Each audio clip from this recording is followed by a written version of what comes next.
नमस्कार मंडळी, काय चाललंय मग? तर मित्रांनो, शेतीपेक्षा धंदेवाले लयच भारी राव. काय सांगायचं तुम्हाला. बघा आता शेतीमध्ये बघा, इकडे बघा ही लावलेलं आहे बेडवरती आणि इकडे बघा ट्रॅक्टरनं पेरलेलं आहे. परंतु मित्रांनो, ह्याला सगळ्याला का नाही भिजून हे आणलेलं आहे बरं का. ह्याला पाऊस अजिबात नाही, म्हणजे थोडाच पडलेला आहे. पाणी तर अजिबात विहिरीला पण नाही आणि बोरवेलला पण नाही. बोर चलते 2 घंटे 3 घंटे, कुणाचं चलतं तर कुणाचं नाही चलत, तर कुणाचा बंद पडतोय तर कुणाचा काय सांगायचं तुम्हाला. असं लय भानगडीत हो. आणि मग धंदेवालीचं कसं असते, त्यांचा लॉस नाहीच काय. त्यांचं सामान विक्री झालं तर त्यांना नफा मिळणार, विक्री नाही झालं तरी त्यांचा काही तोटा होणार नाही.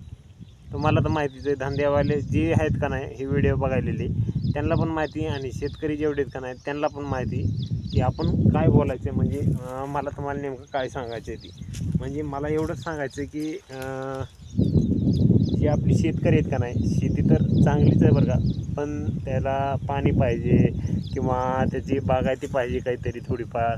आता आमच्याकडं बघा पाणीच नाही, आणि पाणी नाही, मग पाणी नसल्यामुळं सगळ्या भानगडीत पाणी तर नाही, मग भिजवायचं काय बागायती करायची, लय अवघड प्रश्न आहे तो. आणि मग कसं धंदेवाल्याचं, त्याला रोज 4-500 का होईना नफा जरी मिळाला तरी वास, 400 जरी नफा मिळाला तरी त्याला 12,000 रुपये महिना, म्हणजे 1.25 लाख रुपये वर्षाचे होते.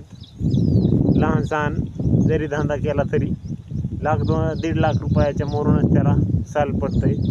तर मित्रांनो, धंद्यावर आहे. धंदा चालला तर 4-5 लाख बी होऊ शकतात, त्याचं काही नसतंय. आणि शेतामधून पाऊस आला तर थोडंफार येतंय, नाही आला तर काहीच येत नाही. पण धंद्यामध्ये तसं नाही मित्रांनो. धंदा केला तर काही ना काही पण तुम्हाला 100% नफा देणारच आहे धंदा. 10 रुपये लावले तर 20 रुपये नक्कीच होणार आहेत. तुमचा वर्षाचा टर्नओव्हर म्हणजे विक्री जर तुमची 10 लाखाची झाली तर 5 लाख तुम्हाला नफाच मिळणार आहे, एवढं मात्र नक्की खरं आहे. व्हिडिओमधून तुम्हाला काय वाटलं, काय शिकाय भेटलं ते आपल्याला कमेंट करून नक्कीच कळवा. भेटू दुसऱ्या व्हिडिओमध्ये. तोपर्यंत रामकृष्ण हरी. जय जवान जय किसान.